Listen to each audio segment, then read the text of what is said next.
नमस्कार बच्चों, स्वागत है एक बार फिर से गया गाइडेंस के मंच पे। मैं डॉक्टर रंजनी कुमार सिन्हा फिर से एक बार आप लोगों का स्वागत करता हूं। और इस वीडियो के अंतर्गत हम लोग जो है 2 चैप्टर्स फिर से यहाँ पर सीखेंगे, क्या उसके अंतर्गत इम्पॉर्टेंट है उस चीज़ को, और वहाँ से जो प्रीवियस ईयर्स क्वेश्चंस हैं उसको भी समझेंगे।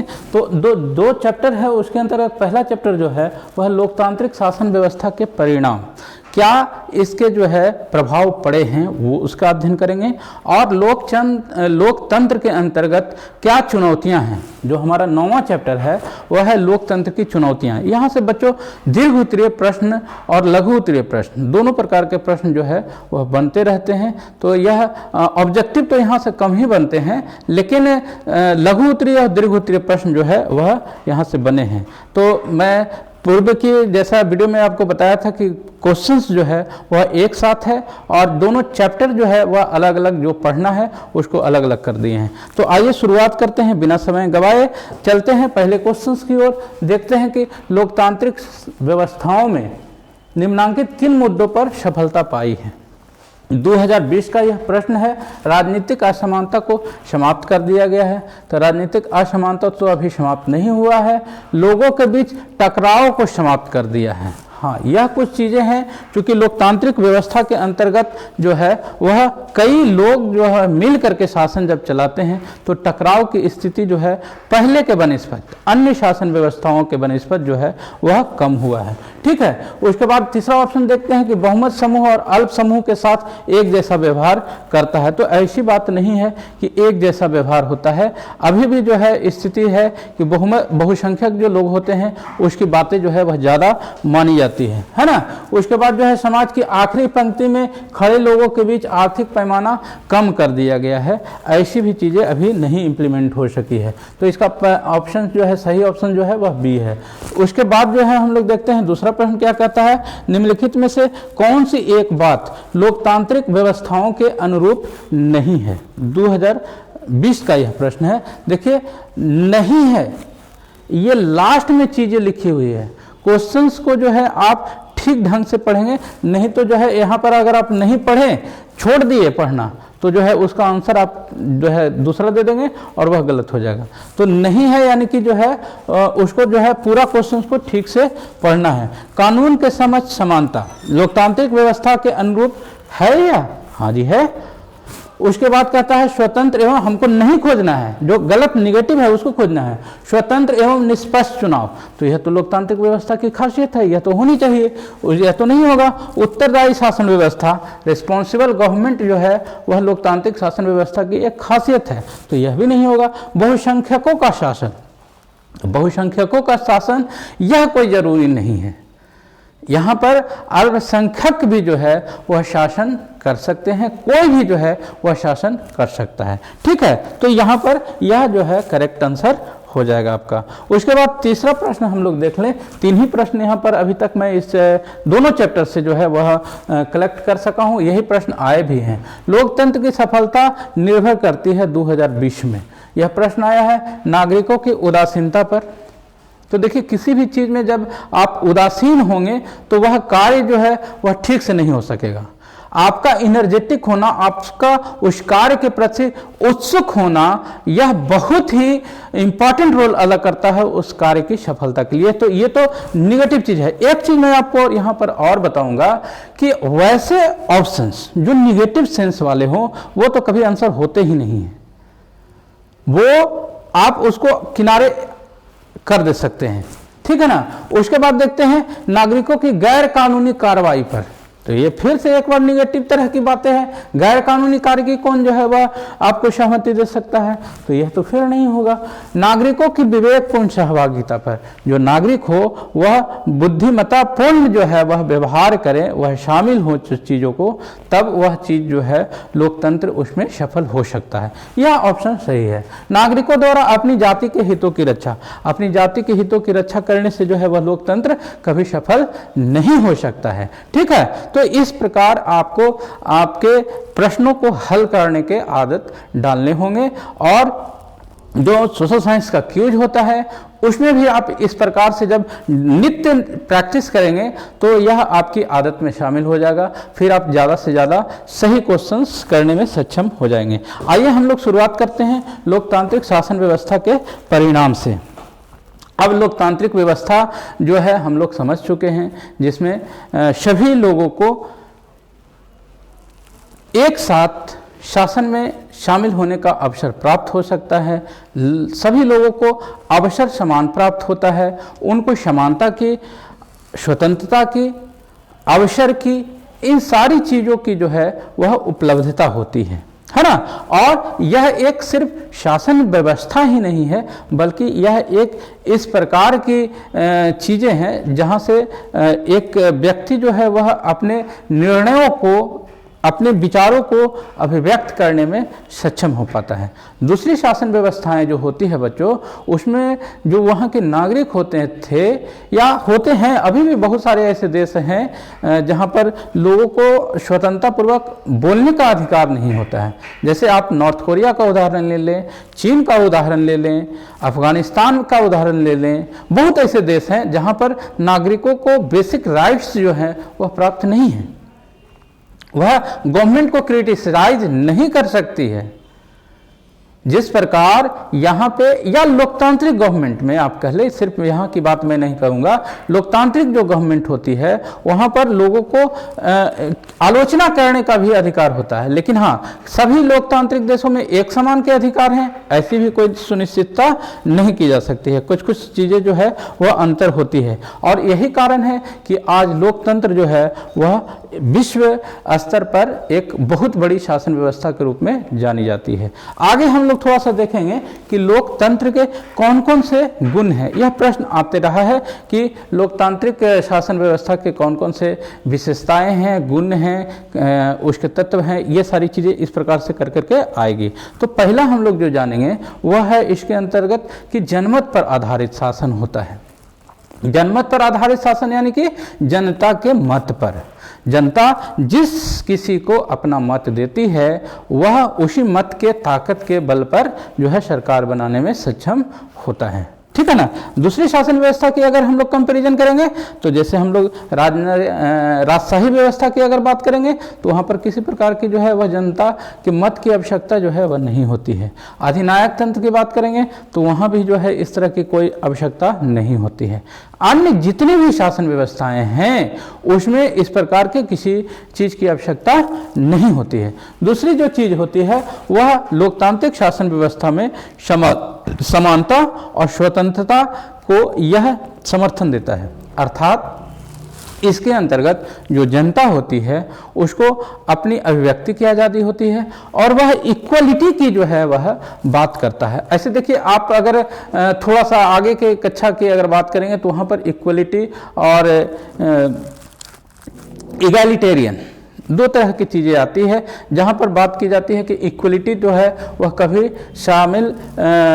इक्वलिटी कभी व्यवस्थित नहीं किया जा सकता है, सबको समान नहीं बनाया जा सकता है ना। लेकिन हाँ, यह कह कर के छोड़ देना कि सबको समान नहीं बनाया जा सकता तो वह भी कहीं से ठीक नहीं होगा।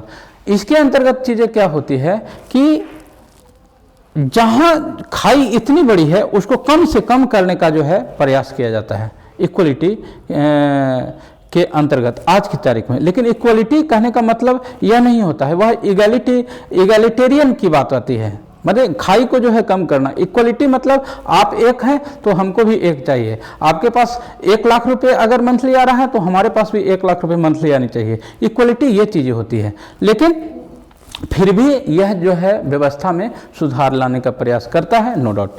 उसके बाद हम लोग देखते हैं कि जन कल्याण का पोषक है। जन कल्याण माने जनता का कल्याण। जनता के कल्याण के लिए जो है लोकतांत्रिक व्यवस्था क्या करती है, विभिन्न प्रकार की योजनाएं बनाती है।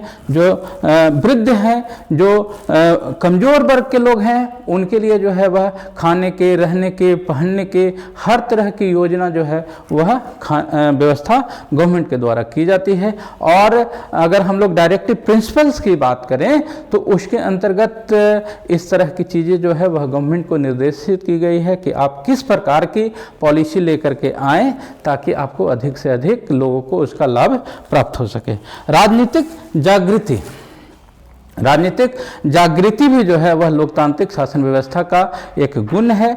ऐसी शासन व्यवस्था में लोग चूंकि शामिल होते हैं शासन व्यवस्था में, शासन के जो प्रक्रिया होती है उसमें, तो वह बहुत सी चीज़ें वह जान जाते हैं। जैसे वह वोट करने जाते हैं तो वह सोचते हैं कि हम किस उम्मीदवार को चुनें।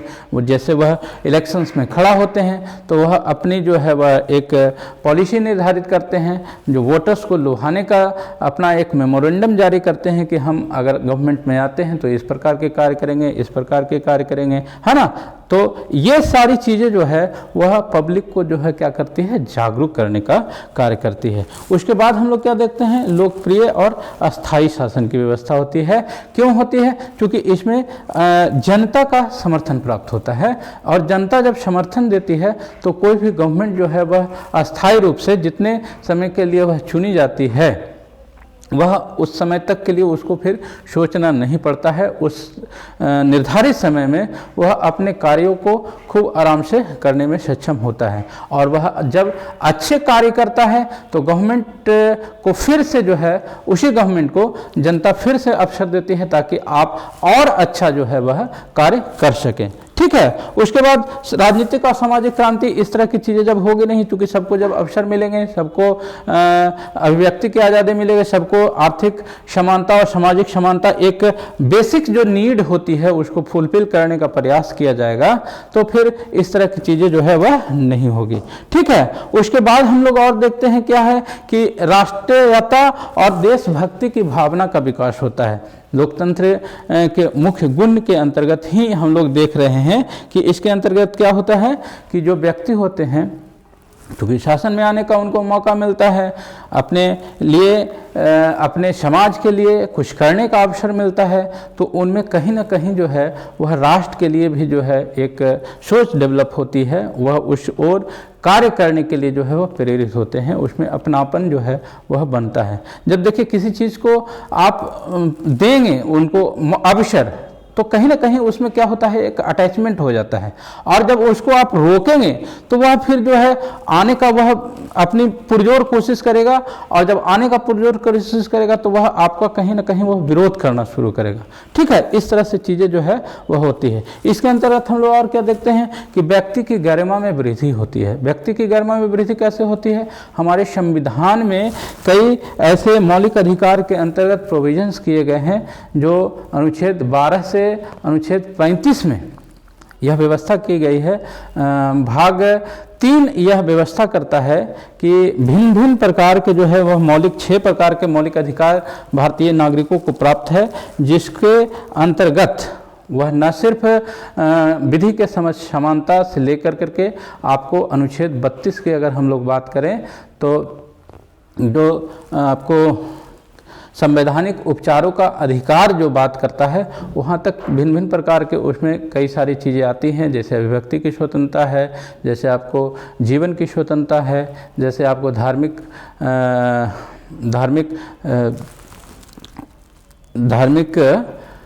मानने की जो आज़ादी है वह आपको प्राप्त है, अपनी शिक्षा एवं संस्कृति का अधिकार प्राप्त है। ये सारे अधिकार जो हैं आपको प्राप्त हैं। तो ये सारे जो है वह क्या करते हैं, आपकी गरिमा को जो है वह बढ़ाते हैं। आपके स्टैंडर्ड्स को जो है गवर्नमेंट छीन नहीं सकती है। जो आपके कॉन्स्टिट्यूशन ने आपको राइट दिए हैं उसको से जो है वह निजात नहीं पा सकती है। ठीक है। निर्णय करने का यह ठोस तरीका होता है, इसमें लोग जो है वह शामिल होते हैं, है ना। देर होती है नो डाउट, कई लोगों ने तो जो है लोकतंत्र को मूर्खों का शासन तक भी कहा है ना।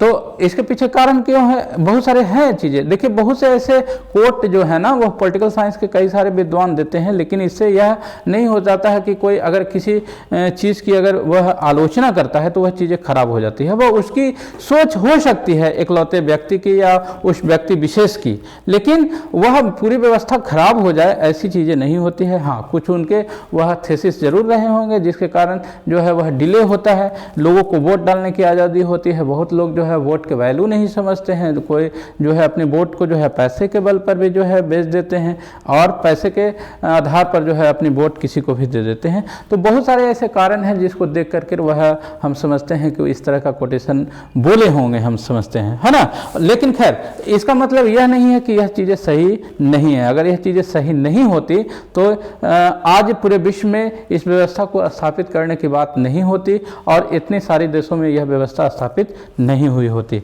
मतभेदों में सामंजस्य की जो है वह संभावना इसके अंतर्गत होती है। यहाँ पर कोई समझाने वाली चीज़ बहुत नहीं है। अब लोकतंत्र की सफलता के जो है मूल आधार क्या है, या सफल इतनी तेजी के साथ क्यों हो रहे हैं? देखिए, उसके पीछे सबसे बड़ा जो कारण होता है वह होता है उत्तरदायी शासन व्यवस्था।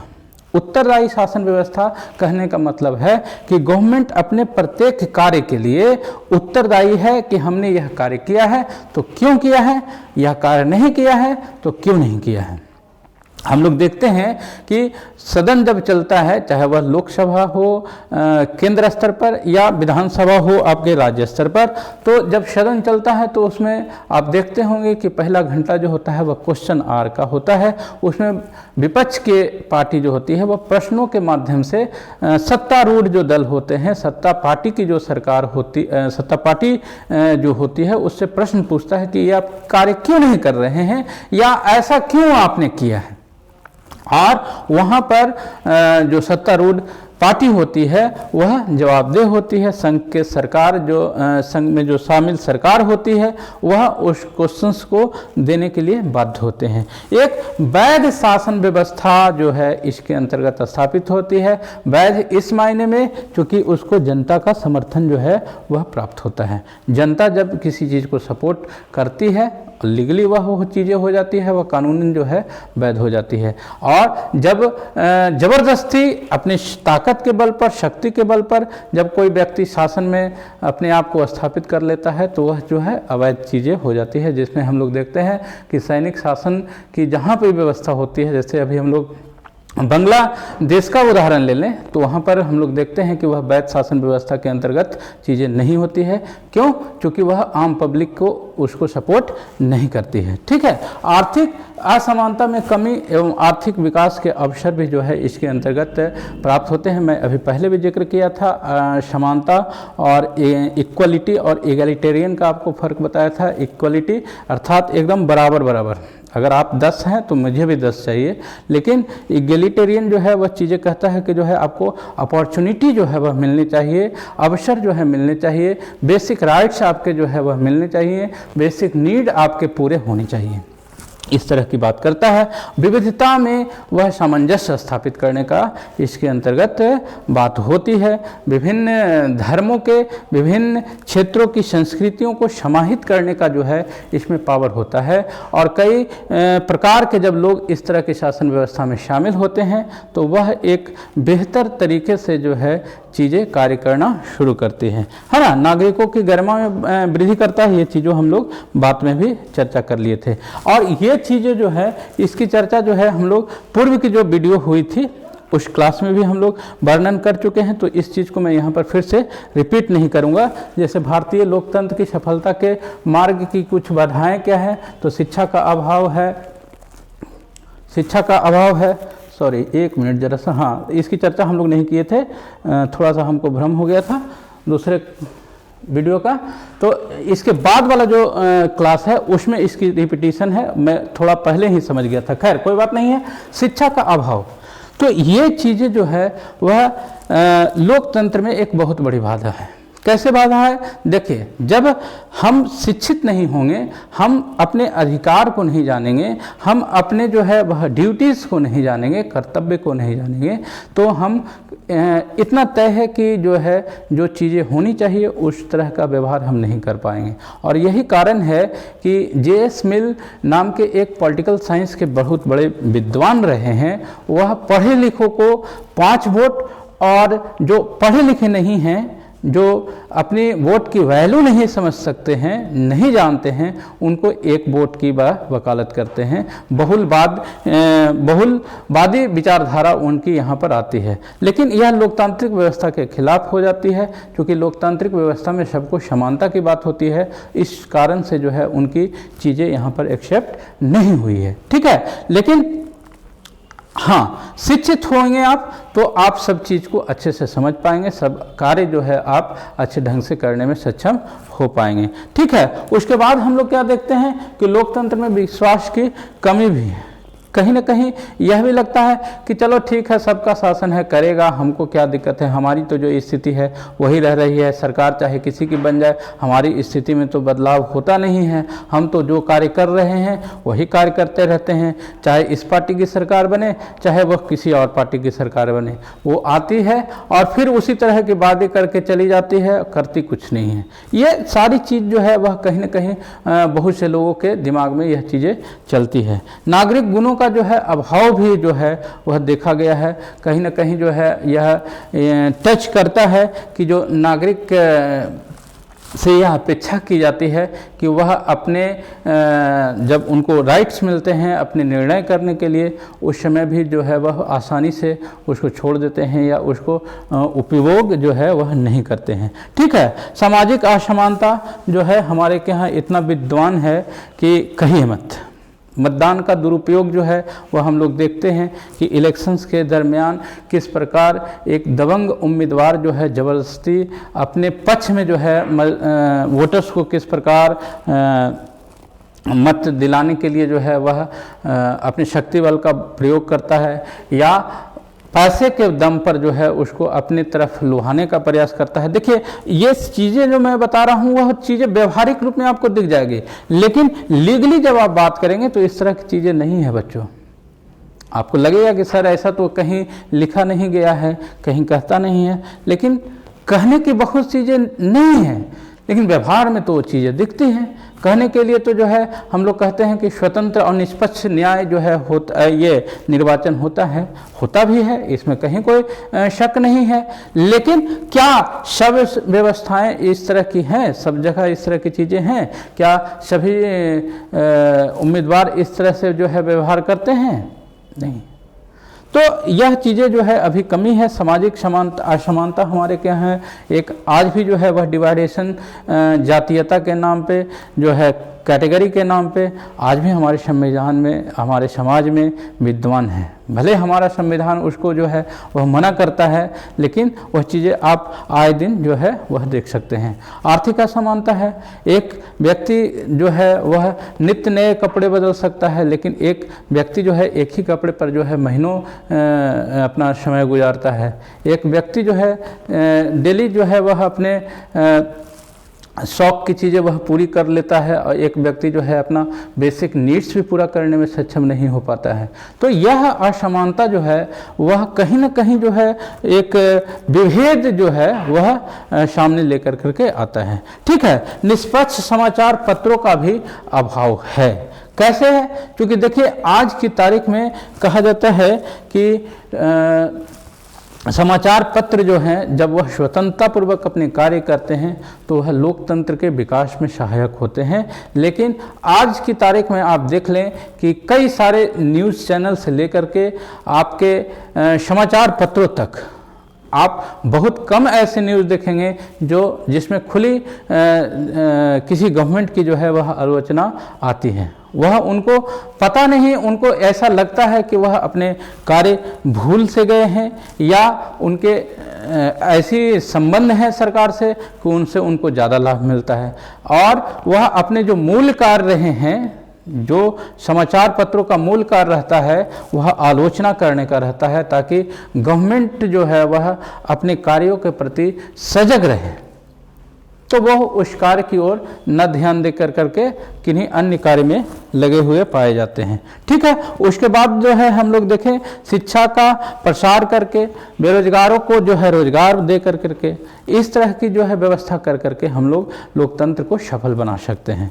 और पंचायती राज की व्यवस्था हमारे यहाँ की गई है। पंचायती राज की व्यवस्था के अंतर्गत हम लोग पहले भी एक इसका स्पेशल चैप्टर के अंतर्गत बहुत सी चीज़ों का हम लोग अध्ययन किए हैं, किस प्रकार यह जो है वह महिलाओं को ले करके व्यवस्था करता है। बिहार में 50% आरक्षण की बात इसके अंतर्गत की गई है और स्थानीय स्तर पर लोगों को शासन में शामिल करने के लिए यह कार्य करती है, उसको डिसीजन मेकिंग में शामिल किया जाता है ना। ये सब चीज़ें जो है वह एक अच्छे लोकतंत्र की जो है वह पहचान होती है और एक लोकतांत्रिक व्यवस्था के सफल होने में यह सहायक होता है। ठीक है, उसके बाद नागरिकों में राजनीतिक सजगता आती है लोकतांत्रिक व्यवस्था से और स्वच्छ एवं निष्पक्ष निर्वाचन पद्धति की बात भी जो है वह एक लोकतांत्रिक व्यवस्था की सफलता के लिए बहुत आवश्यक होता है। देखिए, यह मैं कभी आपको लगेगा भ्रम हो सकता है सर कि आप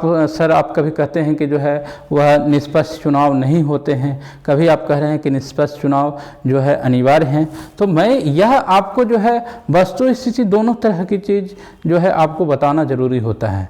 देखिए, ऐसा नहीं है कि जो निर्वाचन आयोग है किसी का पक्ष लेकर के कार्य करती है, नहीं, वह निष्पक्ष चुनाव कराने की ही व्यवस्था करती है और वह जितनी चीजें आवश्यक होती है वह करती भी है। इलेक्शंस का डेट जारी होने के बाद जितने भी सरकार के कर्मी होते हैं वह इलेक्शंस के कर्मचारी हो जाते हैं, इलेक्शन कमीशन के कर्मचारी हो जाते हैं और उनसे कार्य कराना उनकी जिम्मेदारी होती है। लेकिन इसी बीच में हम लोग यह भी देखते हैं कि एक दबंग व्यक्ति, एक पैसे के बल पर व्यक्ति जो है किस प्रकार वोटों को जो है अपने तरफ आकर्षित करने में सक्षम हो जाता है, यह भी हम लोग देखते हैं। तो दोनों चीज़ें जो है वह कार्य करती है। व्यवहार में भले कुछ सिद्धांत से अलग हो, सिद्धांत अलग हो सकता है, व्यवहार में चीज़ें कई उल्टी भी हो सकती हैं। निष्कर्ष के रूप में देखिए हम लोग यहाँ पर बात करेंगे कि 7 दशक से अधिक हो चुका है हमारा देश को आज़ाद हुए, लेकिन फिर भी हमारा लोकतंत्र जो है वह प्योर जो है वह सक्सेस हम उसको नहीं कर सकते हैं। आज भी जो है वह संघर्ष कर रहा है। लेकिन इन सारी चीज़ों के बाद भी हम यह मान करके नहीं चल सकते हैं कि जो है वह लोकतंत्र खराब है। लोकतंत्र में डिले हो सकता है, देरी हो सकती है, लेकिन जो निर्णय होते हैं ना वह अच्छे होने की पूरी संभावना होती है। तो यही थे कुछ इस चैप्टर से चीज़ें जो आपको समझाना मैं चाह रहा था। उसके बाद जो है हम लोग दूसरे चैप्टर को, जो लास्ट चैप्टर है आपका अध्याय 9 लोकतंत्र की चुनौतियां, उसके बारे में कुछ चीज़ें बात करेंगे। और एक पॉइंट तो मैं दोनों चैप्टर्स में आपको दिखाया था भी कि जो है वह कौन कौन सी जो है बाधाएं हैं, इस चैप्टर में भी पढ़ना है, उस चैप्टर में पढ़ना है। तो वहाँ मैं आपको 8वें चैप्टर में डील कर दिया था, तो अभी 9वें चैप्टर में उसको डील नहीं करूँगा। आगे देखते हैं कि लोकतंत्र की बात कंटिन्यूअस चल रही है, तो फिर एक थोड़ा सा हम लोग देख लें कि लोकतंत्र शासन का एक रूप, सामाजिक जीवन की एक पद्धति, एक आर्थिक ढांचा, जनता के अधिकारों की एक प्रयोगशाला तथा शासन करने की एक कला है। कई तरह से जो है वह लोकतंत्र को प्रभावित किया जाता है। यानी कि लोकतंत्र एक प्रकार की एक शासन पद्धति है, एक विचारधारा है, एक प्रयोगशाला है जहाँ पर लोग इंडिपेंडेंट रूप से शासन में भाग लेते हैं, इंडिपेंडेंट रूप से अपने विचारों की अभिव्यक्ति कर सकते हैं। ठीक है, उसके बाद जो है हम लोग थोड़ा सा देखेंगे कि लोकतंत्र आखिर इतना लोकप्रिय क्यों हो रहा है, उसके पीछे कौन कौन से कारण रहे हैं, क्या उसमें ऐसी चीज़ें होती हैं जिसके कारण सभी देशों में या अधिकांश देशों में इसको स्थापित करने की बात की जाती है। बहुत सारे देशों में इस तरह की चीज़ें कार्य कर रही है, क्यों? तो देखिए कुछ बिंदु यहाँ पर लिखे हैं, जैसे विधि का शासन होता है, जो लॉ होते हैं उसके अनुसार शासन होता है, अपनी इच्छा के अनुसार कोई चीज़ें कार्य नहीं करती है। जो कॉन्स्टिट्यूशंस में लिखा हुआ है उसके आधार पर जो है वह प्रोसीजर पूरा किया जाता है। ठीक है, और ऐसा करने से जो है व्यवस्था जो बनाई गई है उसके अनुसार कार्य करने की वह आवश्यकता होती है, उस पर जो है डिपेंडेंसी होती है। जब उससे अलग हम जाएंगे तो गलत करने की संभावना बढ़ेगी। जो नियम बने हुए हैं, जो कॉन्स्टिट्यूशंस कहता है, जो लॉ कहता है, उसके आलोक में जब हम काम करेंगे तो हम सही कार्य की ओर बढ़ेंगे। ठीक है, उत्तरदायित्व का सिद्धांत है हमारे के यहाँ। लोकतांत्रिक जो व्यवस्था है उसमें उत्तरदायी बनाया जाता है, गवर्नमेंट जवाबदेह होती है। हम लोग पूर्व में भी चर्चा किए हैं, नागरिकों को अधिकार मिलता है। देखिए हम लोग बात किए थे फंडामेंटल राइट्स की, है ना। इस तरह की जो है वह लोकतांत्रिक व्यवस्था में ही चीज़ें मिलती है, जो यह एक बहुत बड़ा इसके सफलता के कारण है। ठीक है, उसके बाद सार्वजनिक वयस्क मताधिकार की बात इसके अंतर्गत आती है। बहुत से चीज़ों में हम लोग यह देखते हैं कि सभी को वोट डालने का अधिकार भी नहीं होता है। देखिए अगर हम लोग बात अरस्तु और प्लेटो की करेंगे, पॉलिटिकल साइंस के बहुत बड़े विद्वान ये लोग रहे हैं, तो वे लोग तो सभी को वोट डालने की बात भी नहीं करते हैं। मैं अभी जस्ट जेएस मिल की बात किया था, जिन्होंने पढ़े लिखों को 5 वोट देने की बात की थी, है ना। तो जो लोकतांत्रिक व्यवस्था है वह सभी वयस्क नागरिक जो हैं उनको वोट डालने की मताधिकार की जो है वह राइट देता है। आर्थिक समानता, ये सब चीज़ें जो है वह लोकतांत्रिक व्यवस्था में ही संभव हो पाती है। अच्छा, ये जो मैं आपको पहले भी बताया था कि कुछ जो है मार्ग में बाधाएं हैं, यहाँ पर सेम जो है वो स्लाइड है, तो यहाँ पर फिर से उसको बताने की चर्चा आवश्यकता नहीं है, क्योंकि पूर्व में 8वां जो चैप्टर था उसी में मैं इसको आपको डील कर दिया हूँ। कुछ जो है कुछ चुनौतियाँ, मौलिक अधिकार बनाने की चुनौती, विस्तार की चुनौती और सशक्त बनाने की चुनौती, इस तरह की चुनौती भी जो है हमारे लोकतांत्रिक व्यवस्था के अंतर्गत है। ऐसा नहीं है कि जो व्यवस्थाएं चल रही है वह ठीक है, उसमें सुधार की आवश्यकता नहीं है, कुछ उसमें बदलाव की आवश्यकता नहीं है, ऐसा नहीं है। उसमें बहुत सारे कार्य करने की ज़रूरत है। लोग एक बार शासन में आ जाते हैं, उसके बाद अपनी कही गई बातें भी जब पूरी नहीं करते हैं तो आप कुछ नहीं कर पाते हैं।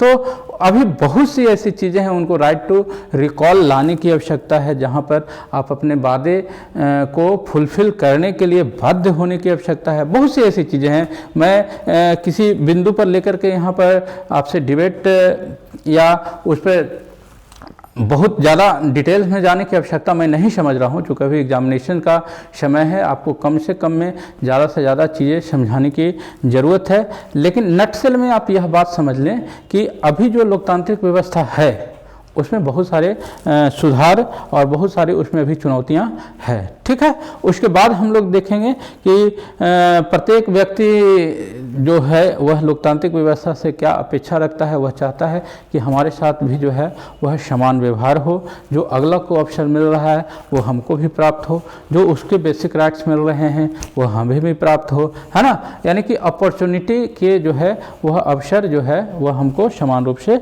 मिले, हमको जो है आर्थिक आज़ादी मिले। हम यह न समस्या में रहें कि हम आज खाए हैं तो कल खाएंगे या नहीं खाएंगे।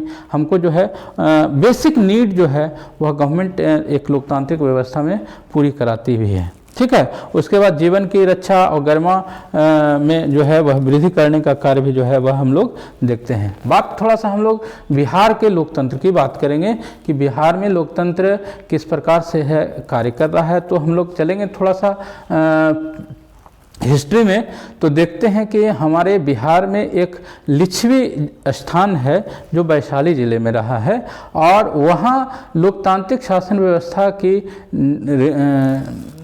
स्थापना बहुत समय पहले ही जो है वह हो चुकी थी। और यह शासन व्यवस्था जो है वह परीक्षा में भी हम लोग इसे देखते हैं कि प्रश्न आते रहा है कि कहाँ पर जो है वह लोकतांत्रिक व्यवस्था पाई गई है। ठीक है, यहाँ से दीर्घ उत्तरीय प्रश्न भी और शॉर्ट क्वेश्चन में भी प्रश्न आते रहा है। सारांश में हम लोग थोड़ा सा बात करेंगे कि लोकतंत्र शासन का वह स्वरूप है जिसमें क्या क्या पाया जाता है। जनता द्वारा शासक का चयन होता है। जो लोकतांत्रिक व्यवस्था का स्वरूप की बात कर रहे हैं, यानी कि उसके आउटलुक की बात कर रहे हैं, वह कैसे होगा जहां पर जनता के द्वारा जो है उसका शासक चुना जाएगा। ठीक है, और जनता द्वारा चयनित प्रतिनिधियों को निर्णय करने की आज़ादी होगी। देखिए, एक लोकतंत्र में हम लोग पहले भी पढ़े हैं, 9th क्लास में भी आप लोग को पढ़ाया गया होगा कि लोकतंत्र जो होता है वह दो तरीके से होता है। वह एक प्रत्यक्ष लोकतंत्र होता है और एक अप्रत्यक्ष लोकतंत्र होता है। प्रत्यक्ष लोकतंत्र आप यह जान लें कि सिर्फ अभी स्विट्जरलैंड में वह कार्यरत है, और जितने भी अन्य देशों में जो है वह अप्रत्यक्ष तरीके से ही कार्य कर रहा है। देखिए, अप्रत्यक्ष लोकतंत्र वहीं पर कार्य करता है जहाँ की बहुत बड़ी आबादी होती है, जहाँ पर एक साथ से बैठ कर के निर्णय करना संभव नहीं हो पाता है। प्रत्यक्ष लोकतंत्र जहाँ पर छोटी जनसंख्या होती है, अगर हम लोग बात करें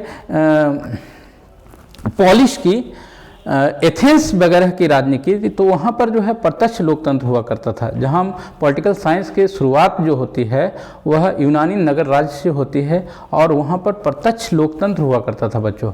लेकिन वहाँ की जनसंख्या जो है एक आज के एक छोटे से मोहल्ले की जनसंख्या जो हो सकती है, या एक ब्लॉक भी नहीं, ब्लॉक भी एक बहुत ज़्यादा हो जाएगा, 2-4-5 गाँव को मिला लें तो उतनी छोटी छोटी जनसंख्या जो है उस समय एक नगर की हुआ करती थी, और वहाँ की राजनीति जो है उसको अध्ययन जब किया जाता था उसी को पॉलिश कहा जाता था, और वहाँ पर प्रत्यक्ष लोकतंत्र हुआ करता था। ठीक है, लेकिन अब जो है चूँकि जनसंख्या बहुत बड़ी हो जाती है किसी देश की, एक जगह जो है सबको बैठा करके या ऐसे भी सबके निर्णय ले पाना संभव नहीं हो पाता है, तो उस स्थिति में जो है उसको क्या कहते हैं, अप्रत्यक्ष लोकतंत्र कहते हैं, जहां एक जनता जो है अपनी प्रतिनिधि चुनती है, और वो प्रतिनिधि जो है अपनी जनता के बिहाफ में निर्णय करते हैं। हम लोग जो भारत में देखते हैं वहाँ भी अप्रत्यक्ष लोकतंत्र है। हम लोग जो विधायक या एमपी चुनते हैं वो क्या है, हमारे प्रतिनिधि हैं, और वह जो निर्णय करते हैं यह माना जाता है कि उस अमुक क्षेत्र की जो जनता है वह उसकी बात वहाँ पर की जा रही है। ठीक है, ये चीज़ें चलती है। जनता को शासकों को बदलने, विकल्प खोजने या वापस बुलाने का अधिकार। देखिए, ये चीज़ें जो है अभी हमारे के यहाँ नहीं है। वापस बुलाने, रिकॉल करने की जो है वह अभी व्यवस्था नहीं है, लेकिन हाँ यह होनी चाहिए, यह व्यवस्था जो है शुरू होनी चाहिए। यह जो है लोकतंत्र के लिए और भी जो है मजबूत पक्ष हो सकता है। उसके बाद हम लोग क्या देखते हैं कि संविधान के द्वारा जो निश्चित कार्य बनाए गए हैं, निश्चित जो चीज़ें बनाई गई है उसके आधार पर कार्य इसके अंतर्गत किया जाता है। नागरिकों को सामाजिक, आर्थिक, राजनीतिक ये सारे अधिकार प्राप्त होते हैं। सत्ता में उनको भागीदारी के अवसर मिलते हैं। लोकतंत्र में जो है बहुमत के आधार पर शासन होता है। तानाशाही की स्थिति जो है वह नहीं होती है। सामाजिक भेदभाव को मिटाने का प्रयास किया जाता है। तो ये कुछ जो चीजें थी वह जो है एक लोकतांत्रिक व्यवस्था में मिलती है बच्चों। और इसके बाद जो है हम लोग यहाँ इन दो चैप्टर्स से जो है जो प्रश्न शॉर्ट और लॉन्ग क्वेश्चंस आए हुए हैं उसकी चर्चा मैं थोड़ा सा आपको कर दूं। आतंकवाद लोकतंत्र की चुनौती है कैसे? आतंकवाद लोकतंत्र के लिए चुनौती है। आपको लगता है कि लोकतंत्र की स्थापना में, लोकतंत्र की मजबूती में यह आतंकवाद जो है कहीं न कहीं एक चुनौती है। तो हम लोग क्या देखते हैं कि बहुत से ऐसे स्थान होते हैं जहाँ पे शासन व्यवस्था चलाने में बहुत संघर्ष करना पड़ता है, चाहे वह वहाँ पर मतदान कराना हो या शासन व्यवस्था संचालित करना हो या कोई प्लानिंग करनी हो, कोई प्रोजेक्ट लगाना हो। वह हम लोग देखते हैं कि वह आतंक से जो है वह प्रभावित होता है। कई ऐसे क्षेत्र हैं जहाँ पर जो जनरल जो टाइम होता है उससे कम समय में ही इलेक्शंस का समय दे करके जल्दी जो है इलेक्शन करा करके निपटाने का प्रयास किया जाता है ना। तो इस तरह से जो है हम पूरी चीज़ को जो है वह यहाँ पर चीज़ें लिखे हैं। हाँ, इसको मिटाने का भी जो है कैसे प्रयास किया जा सकता है। आतंकवाद जो है अगर समाप्त होगा तो वह लोकतंत्र को जो है बढ़ावा मिलेगा। अशिक्षा लोकतंत्र के लिए एक अभिशाप है, कैसे? हम लोग इसकी चर्चा किए हैं। बहुत सी चीज़ें यहाँ पर मैं फिर से क्वेश्चंस के आंसर के रूप में भी आपको लिख के दिया हूँ, है ना। और वो चीज़ें जिसकी चर्चा हम लोग किए थे कि बिना शिक्षित रहे आप अपने राइट्स नहीं जानेंगे, तो जब आप राइट्स नहीं जानेंगे तो उसकी मांग नहीं करेंगे।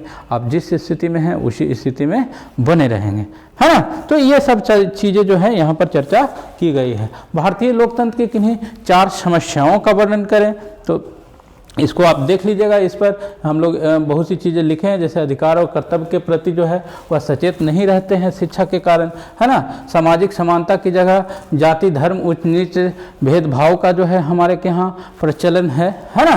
भारत की जनता मतदान के महत्व को नहीं समझ पाती है। अभी बात हम लोग कर रहे थे जो है पैसे के बल पर या पावर के बल पर जो है मतों को इधर से उधर करने का प्रयास किया जाता है। आर्थिक समानता का अभाव है, एक बहुत ऊंचा है एक बहुत नीचा है। ये सारी चीज़ें जो है वह हमारे आम जीवन में भी देखने को मिलता है। अब परिवारवाद क्या है, एक प्रश्न आया हुआ है आपका 2015 में यह प्रश्न आया हुआ है। हम लोग देखते हैं कि राजनीति में जो है अपने परिवार के सदस्यों को आगे बढ़ाने के लिए जो है एक पार्टी या समर्थवान जो एक नेतृत्व करता होते हैं किसी पार्टी के, वह अपने परिवार के सदस्यों को आगे लाने के लिए जब इस तरह के कार्य करते हैं कि उनके परिवार के लोग आगे आए, सत्ता में आए, तो उसको हम लोग परिवारवाद से समझेंगे, है ना। उनको राजनीति में आगे लाने का प्रयास इसके अंतर्गत किया जाता है। उसके बाद जो है हम लोग एक दीर्घोत्तरीय प्रश्न के रूप में देख लें कि लोकतंत्र की सफलता के लिए कौन कौन सी आवश्यक शर्तें हैं। तो इसमें देखिए पॉइंट वाइज बना करके मैं दिया हूँ कि प्रबुद्ध जनमत होना चाहिए, है ना। राजनीतिक दलों की मजबूत स्थिति होनी चाहिए, उसके बाद सामाजिक सौहार्द होना चाहिए, उसके बाद आर्थिक समानता होनी चाहिए। इन बिंदुओं पर जो है यहाँ पर डील किया गया है। तो ये सब चीज़ें जब होगी तो वह एक लोकतंत्र जो है सफल होने में सहायक होगा, ठीक है। ये सब चीज़ें जो है कार्य करेगी। उसके बाद दूसरा प्रश्न देख लें, भारतीय लोकतंत्र की 2 चुनौतियों का वर्णन करें। तो 2 चुनौती क्या क्या है कि लोकतंत्र के विस्तार की चुनौती है, वह जितना तेज़ी के साथ बढ़ना चाहिए या जितना जो है वह कमज़ोर वर्गों के लिए कार्य करना चाहिए वह उस तरह से अभी भी कार्य नहीं कर रहा है। लोकतंत्र को सशक्त बनाने की जो है वह चुनौती है, उसको विस्तार भी करना है, उसको पावरफुल भी बनाने की ज़रूरत होती है, ठीक है। उसके बाद देखिए फिर एक तीसरा क्वेश्चन दीर्घोत्तरीय प्रश्न में ही है। प्रश्न देखिए कितना बार आया हुआ है, 2014, 2016, 2018। मैं पहले भी आपको बताया हूँ कि प्रश्न यहाँ पर रिपीट होता है। तो जो प्रीवियस क्वेश्चन से मैं आपको बता रहा हूँ उसको भी आप अगर अच्छे से ध्यान कर लें तो आपका बहुत हद तक जो है वह काम चल जाएगा, ठीक है। तो परिवारवाद और जातिवाद बिहार में किस तरह लोकतंत्र को प्रभावित करता है, अभी हम लोग बात किए थे कि जो है यहाँ इस प्रकार से दोनों अटैच हो जाते हैं एक दूसरे से कि पता ही नहीं चलता है कि जाति की राजनीति हो रही है या राजनीति की जाति है, जाति में राजनीति है या राजनीति में जाति है, पता ही नहीं चलता है। तो ये जो है बहुत सी चीज़ें इसके अंतर्गत लिखी गई है, वो आप खुद जो है वह देख लीजिएगा। हम लोग अभी कई चीज़ों की चर्चा किए भी थे कि जाति के आधार पर, उसके संख्या के आधार पर, उसकी ताकत के आधार पर जो है वह क्षेत्र विशेष से किसी उम्मीदवार को खड़ा किया जाता है ना। ये बहुत बड़ा जो है वह रोल अदा करता है किसी भी राजनीति में, ठीक है। उसके बाद चौथा प्रश्न इसके संबंधित है कि न्यायपालिका की भूमिका लोकतंत्र की चुनौती है, कैसे इसे सुधारने का क्या उपाय है। अभी देखिए एक कॉन्सेप्ट जो है वह चल रहा है जुडिशियल एक्टिविज्म का। जुडिशियल एक्टिविज्म में बच्चों क्या होता है कि जब विधायिका और कार्यपालिका जब अपने कार्यों को सही ढंग से नहीं करती है तो फिर जुडिशियरी को एक्टिव होना पड़ता है। कई ऐसे चीज़ हैं जब कोई लीगल चीज़ें पास होती है विधायिका के माध्यम से और वह जब उसका विरोध होता है तब फिर उसकी व्याख्या करने का अधिकार जो है वह जुडिशियरी के पास ही जाता है ना। वह उसको अपने आदेश के आधार पर, अपने पावर के आधार पर उसको जो है वह खारिज करने का कार्य कर सकती है। किसी भी तरह का जो है वह समस्या उत्पन्न होती है तो वह निर्णय करने का अधिकार जो है वह जुडिशियरी ही करती है। और यह कॉन्सेप्ट जो है अभी कई चीज़ों में देखा गया है, कई ऐसे जो है चीज़ें हुई हैं, कई ऐसी घटनाएं हुई हैं जहां पर न्यायालय जो है वह बढ़ चढ़ करके सरकार तक की फटकार लगाने से बाज नहीं आता है, ठीक है। और नहीं आना भी चाहिए, क्योंकि यह जो व्यवस्था बनाई गई है, तीनों जो अंग हैं जुडिशरी, एग्जीक्यूटिव और लेजिस्लेचर, ये एक दूसरे से इस प्रकार से चेक एंड बैलेंस का इन लोग का संबंध है कि एक जो बॉडी है वह दूसरे बॉडी में इंटरफेरेंस नहीं करता है, लेकिन आप इस तरह से भी कार्य नहीं करेंगे कि आप डिक्टेटर तरीके से सारी चीज़ों को आप करना शुरू करेंगे, तो दूसरा उस पर जो है वह चेक एंड बैलेंस आप पर लगाने का भी कार्य करेगा। तो इस तरह से चीज़ें जो है अभी कार्य कर रही है। और यहाँ पर फिर मैं आपको सेम पिछले वीडियो की तरह आपको एक सजेशन देना चाहूँगा कि जो भी क्वेश्चंस आपको याद है, कोई गृह कार्य मैं आपको अब नहीं दूंगा। और आप लोग से बार बार मैं निवेदन कर रहा हूँ कि अब नई चीज़ पढ़ने की भी आवश्यकता नहीं है। जो चीज़ें आप पढ़ चुके हैं उसको बार बार रिवीजन करिए, बार बार उसको लिखिए, बार बार प्रैक्टिस करिए, जितना भी एमसीक्यू हो सकता है उसको डील करिए। क्योंकि एमसीक्यूज पे अगर आपका कमांड हो जाता है, चाहे वह किसी भी सब्जेक्ट में हो, तो आप अपनी स्थिति मजबूत कर लेंगे। उसके बाद जितने भी शॉर्ट क्वेश्चन हो, लॉन्ग क्वेश्चन हो, जो आपको याद है उसको लिख करके जो है आप यह सुनिश्चित हो लें कि हमको यह चीज़ें आता है। ठीक है, तो यही थी आज की क्लास। उम्मीद करता हूं कि आप लोगों को यह अच्छा लगा होगा और आपकी परीक्षा पॉइंट ऑफ व्यू से यह कहीं ना कहीं सहायक होगा। तो बहुत सारी शुभकामनाओं के साथ मैं फिर से यहाँ पर विदा लेता हूँ आप लोग से, और आप लोग के लिए मैं दुआ करूँगा कि आप लोग अच्छा से अच्छा करें। और अपना फीडबैक जो है बच्चों हम लोग को ज़रूर आप लोग दें, वीडियो के माध्यम से या व्हाट्सएप के माध्यम से। गया गाइडेंस का जो चैनल है उस पर जाकर के आप कमेंट करें कि हाँ सर, हमको यह जो है बहुत लाभ किया। परीक्षा के बाद जब आपके परिणाम आते हैं तो आपके जो फीडबैक होते हैं उससे हम लोग को जो है उत्साह मिलता है कुछ नया करने का। जो डेली सोशल साइंस के क्यूज हो रहे हैं उसका लाभ उठाइए, आप उसमें भाग लीजिए और अपने आप को एक बेहतर स्थिति में परीक्षा में जाने से पहले करके आप रखें। ठीक है, तो मिलते हैं फिर नेक्स्ट जब कुछ इस तरह की चीज़ें लेकर के हम लोग उपस्थित होंगे। पुनः एक बार अग्रिम शुभकामनाओं के साथ मैं डॉक्टर अंजनी कुमार सिन्हा फिर से यहाँ पर आप लोग से विदा लेता हूँ। तब तक के लिए बाय।